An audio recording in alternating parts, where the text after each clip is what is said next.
Assalamualaikum warahmatullahi wabarakatuh. Halo teman-teman semua, apa kabar hari ini? Kami dari kelompok 6 Sejarah Kebudayaan Islam Fakultas Tarbiyah dan Keguruan Program Studi Pendidikan Guru Madrasah Ibtidaiyah kelas B akan menyampaikan tentang materi sejarah kebudayaan Islam. Nah, di sini ada apa sih? Jeng jeng, ini dia adalah Panggung Hijrah. Nah, di sini nanti teman-teman dari kami akan menyampaikan tentang materi hijrahnya Nabi Muhammad ke Habasyah. Nah, bagaimana sih ceritanya? Untuk itu kita perkenalan dulu ya sama guru-guru kita kali ini. Ada saya Hana Alfia Salsabila, dan saya Salma Fida Fauzia, dan saya Puja Yasyari, dan saya Kristiawan Adi Putra. Nah, pasti dah nggak sabar nih, bagaimana sih? Ini isinya apa sih? Kok ditutup? Pasti kan penasaran. Yuk langsung aja. Selamat menyaksikan. dadah. Assalamualaikum adik-adik, apa kabar? Sekarang Bu Guru mau menjelaskan tentang sebab-sebab Nabi Muhammad dan kaum muslim hijrah ke Habasyah. Nah, di sini Bu Guru mau mengenalkan tokoh-tokohnya ya.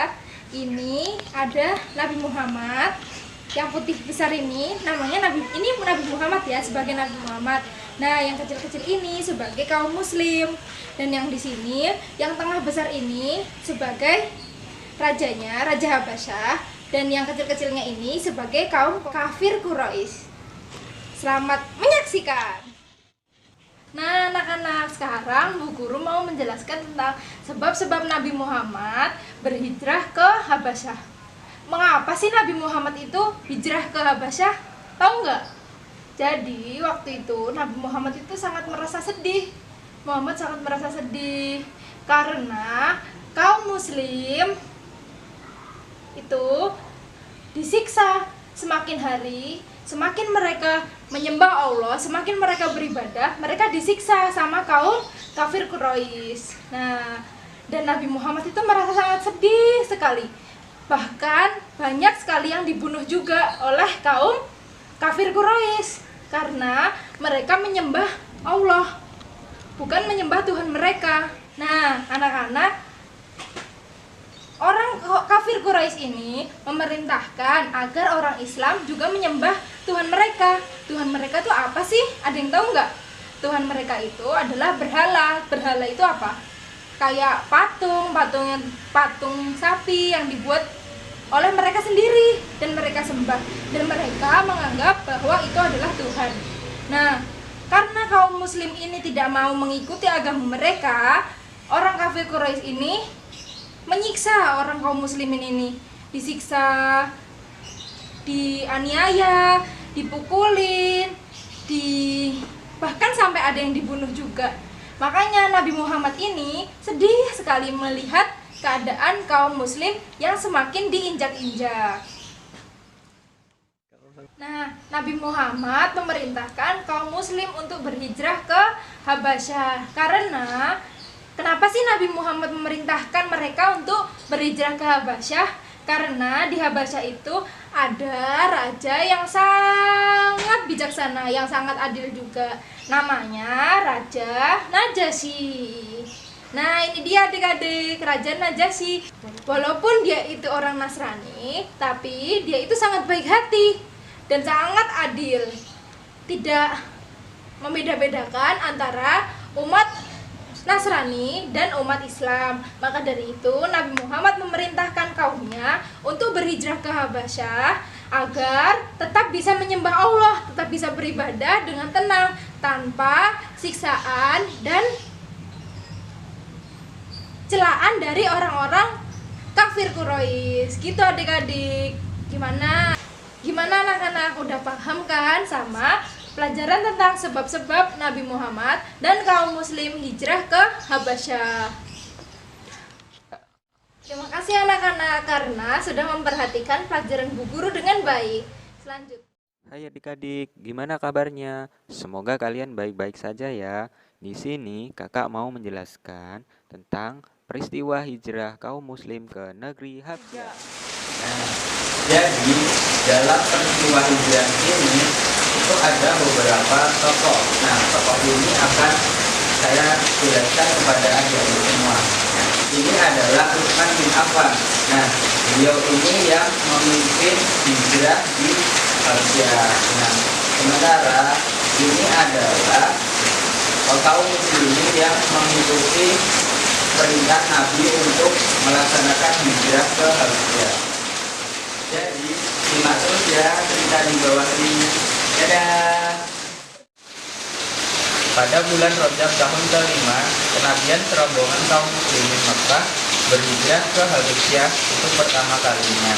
Nah, dalam tahap pertama itu, rombongan terdiri dari 10 orang pria dan 5 wanita. Nah, rombongan itu dipimpin oleh Utsman bin Affan. Nah, dalam perjalanan hijrah itu, mereka berangkat secara diam-diam. Mereka keluar dari Mekah dengan berjalan menuju ke tepi pantai. Kemudian, mereka naik ke sebuah perahu yang terapung di pelabuhan Suaibah. Perahu yang siap mengantarkan mereka menuju ke negeri Habasyah untuk menghindari kemurkaan dan kebiadaban kaum Quraisy. Ketika rombongan kaum muslimin datang ke Habasyah, mereka disambut baik oleh masyarakat Habasyah.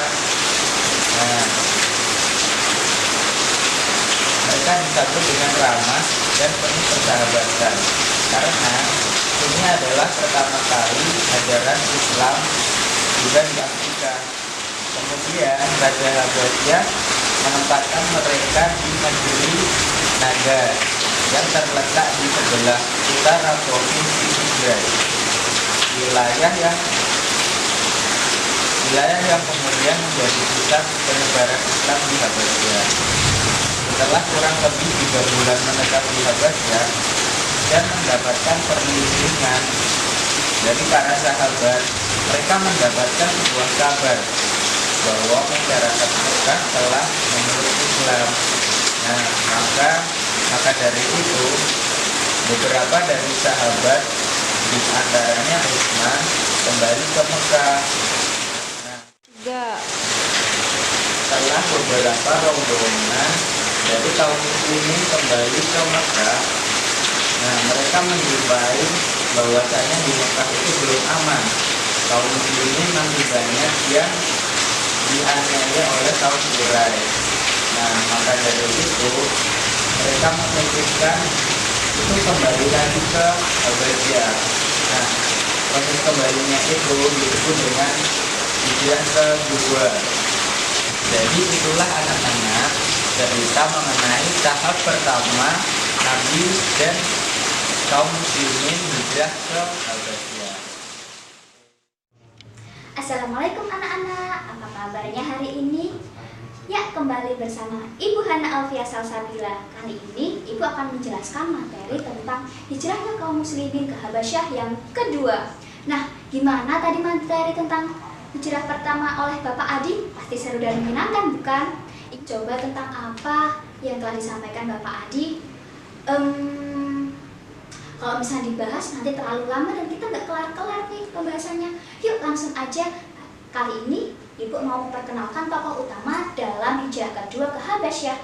Yang pertama adalah ini adalah Najasyi. Najasyi adalah seorang raja yang bijaksana dari kerajaan Habasyah.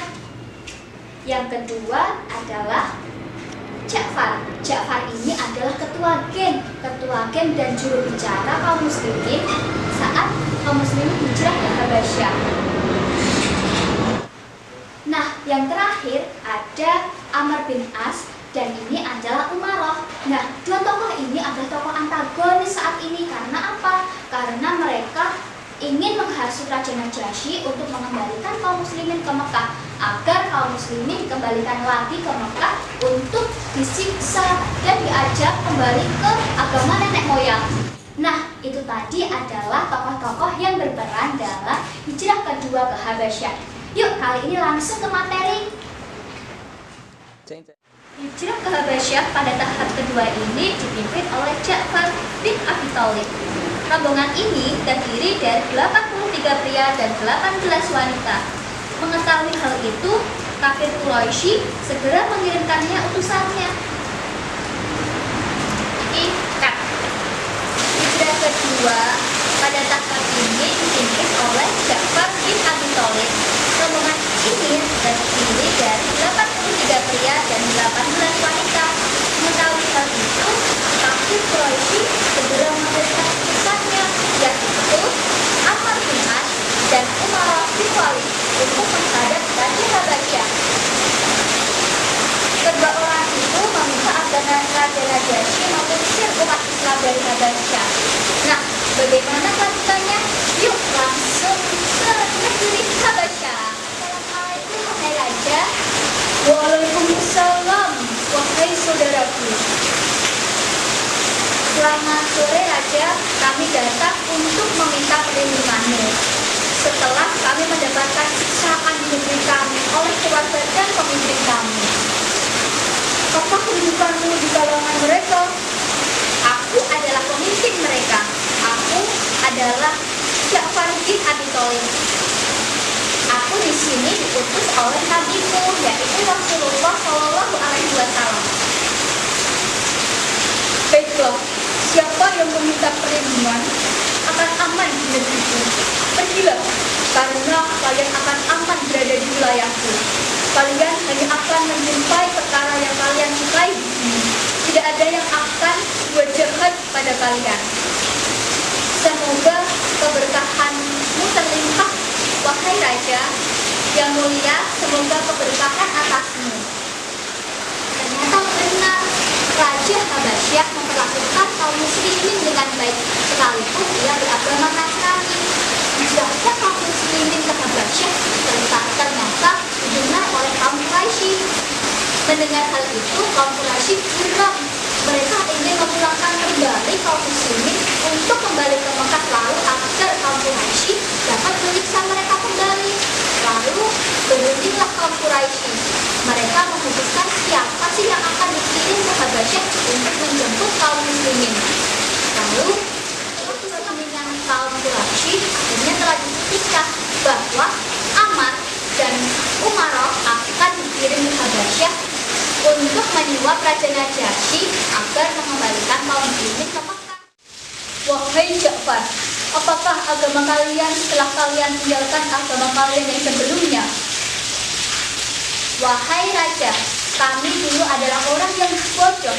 Kami menyembah berhala, memakan bangkai, dan berbuat dosa, memutus persaudaraan dan bersikap buruk pada tetangga. Bahkan yang kuat menindas yang lemah. Begitulah kami, hingga Allah mengutus Rasul di kalangan kami. Kami mengenalnya dari keturunannya, kejujurannya, sifat amanahnya, dan pemaafnya. Dia mengajak menyembah Allah dan mengesakannya. Juga dia melarang keluarga kami untuk menyembah berhala. Demi Allah, selamanya aku tidak akan menyerahkan mereka pada kalian. Lalu datanglah Amr ke kerajaan Habasyah untuk menemui Raja Najasyi. Amr ini datang untuk memfitnah kaum muslimin agar kaum muslimin dipulangkan ke Mekah. Lalu berkatalah Amr, Wahai Raja yang baik hati, ada apa lagi wahai Amr? wahai Raja, tahukah engkau bahwa mereka menganggap Isa adalah seorang hamba seperti kita? Apakah yang kau katakan itu, Amr? Tidakkah kau mendengarnya? Hapus perlindunganmu bagi mereka, wahai Raja. Tinggalkan mereka. Aku tidak akan memutuskan sampai aku membuktikannya. Panggil kaum muslimin ke sini. Karena Raja Habasyah adalah orang yang tidak mudah terpengaruh, maka Raja memanggil Ja'far untuk ditanyai apakah benar apa yang dikatakan oleh Amr barusan. Lalu datanglah Ja'far. Bicaralah, apa yang Muhammad katakan tentang Isa, apakah ia benar hanya seorang hamba? Kami mengatakan apa yang Muhammad sampaikan pada kami. Dia adalah roh yang mengilhami kata-kata pada Ibunda Maryam. Dan bagaimana lahirnya agama Kristen? Al-Qur'anmu mengatakan sesuatu tentang kelahiran agama Kristiani. Ya, dapatkah aku membacakannya? Mendekatlah dan bicaralah. Bismillahirrahmanirrahim. Dan ceritakanlah kisah Maryam di dalam Al-Quran, yaitu ketika ia menjauhkan diri dari keluarganya ke suatu tempat di sebelah timur. Maka ia mengadakan tabir yang melindungi dari mereka. Lalu kami mengutus roh kami padanya. Maka ia menjelma di hadapannya dalam bentuk manusia yang sempurna. Maryam berkata, sungguhnya aku berlindung daripadamu kepada Tuhan yang Maha Pemurah, jika kamu seorang yang bertakwa. Lalu Jibril berkata, sesungguhnya aku ini hanyalah seorang utusan Tuhanmu untuk memberimu seorang anak laki-laki yang suci. Maryam berkata, bagaimana akan ada bagiku seorang anak laki-laki, sedang aku tidak pernah seorang pun, dan aku bukan pula seorang penzina. Jibril berkata, demikianlah Tuhanmu berfirman, hal itu adalah mudah bagiku, dan agar dapat kami menjadikannya suatu tanda bagi manusia, dan sebagai rahmat dari kami, dan hal itu adalah suatu perkara yang sudah diputuskan. Shadaqallahul azim. Ia merujuk hanya ada di antara kedua agama kita. Wahai Amr, walau engkau memberi gunung emas, aku tidak akan menyerahkan mereka kepadamu.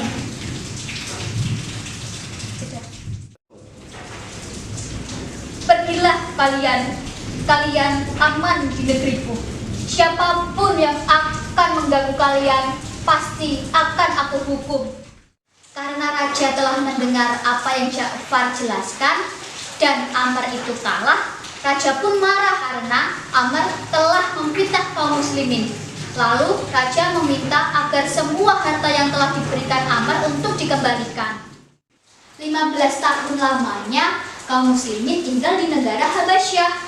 Lalu setelah tahun ke-7 Hijriah, saatnya kaum muslimin meninggalkan negara Habasyah untuk pergi ke kota Rasulullah SAW, yaitu di kota Madinah. Raja Habasyah sangat sedih karena akan ditinggalkan oleh kaum muslimin. Lalu Ja'far berpamitan kepada Raja Habasyah. Diungkapkanlah rasa terima kasih yang sangat besar karena selama 15 tahun Raja Habasyah mau menampung kaum muslimin. Setelah berpamitan, akhirnya kaum muslimin pergi ke Madinah yang masih dipimpin oleh Ja'far.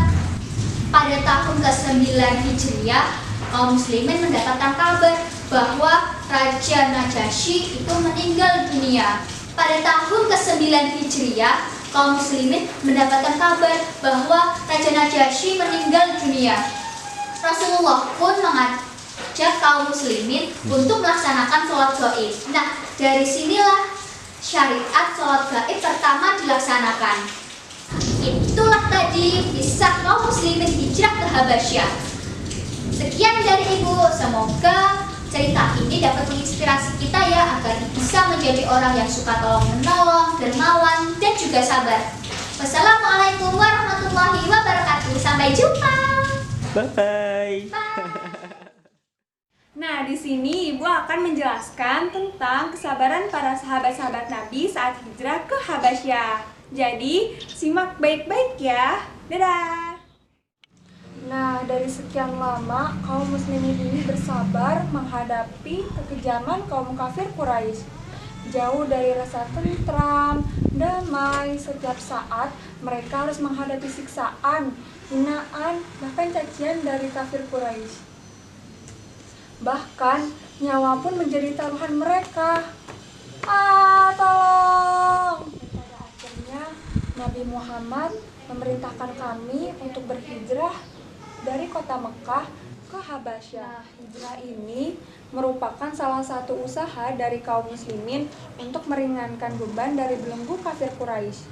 Namun, saat di perjalanan yang dilalui oleh para sahabat ini memerlukan keberanian yang luar biasa. Mereka harus diam-diam keluar dari kota Makkah agar tidak diketahui oleh kaum kafir Quraisy. Dengan perasaan tidak menentu, mereka mengendap-endap berjalan untuk mendapatkan ketentraman serta ketenangan hidup di negeri hijrah.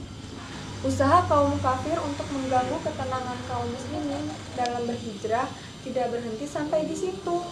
Utusan dari kafir Quraisy berusaha mempengaruhi Raja Najasyi agar kaum muslimin yang berada di Habasyah diusir dari negerinya. Wahai Raja Najasyi, Ya, wahai Ammar, ada apa? aku datang ke sini membawa banyak emas. Tidak hanya emas, aku juga membawa berlian, perak, dan harta yang lainnya. Bagaimana jika aku memberikan semua harta ini, lalu engkau kembalikan kaum muslimin kepada kami? Tidak, wahai Ammar, sungguh aku tidak akan menyerahkan mereka kepada engkau. Tunggu Raja. Tahukah kamu bahwa kaum muslimin itu tuh menganggap bahwa Isa itu adalah hamba biasa seperti kita. Cukup, wahai Ammar, Allah Subhanahu wa Ta'ala memberikan pertolongan sehingga Raja Najasyi tidak akan terpengaruh oleh Amr bin As, sehingga kaum muslimin masih bisa berada tetap di negeri Habasyah. Mereka menghadapi segala resiko dalam mempertahankan iman dengan penuh pengorbanan, kesabaran, dan ketabahan, sehingga Allah akan memberikan ganti surga bagi mereka yang berjuang di jalannya dengan penuh keikhlasan. Nah, bagaimana materi hari ini? Pasti asik dan menyenangkan, bukan? Nah, apa sih hikmah yang kita ambil dari pelajaran hari ini? Hikmah yang kita ambil dari pelajaran hari ini adalah kita dapat menjadi orang yang Sabar suka tolong-menolong. dan bijaksana. Hore. Oke, maka dari itu kami izin undur diri ya. Semoga pelajaran hari ini bermanfaat untuk kita semua. Mohon maaf apabila banyak kekurangan, sesungguhnya kekurangan itu datangnya dari kita, dan jika ada kelebihan itu datangnya dari Allah Subhanahu wa Ta'ala. Oke, kami mohon pamit undur diri. Assalamualaikum warahmatullahi wabarakatuh. Jangan lupa Like, komen, subscribe. Dadah.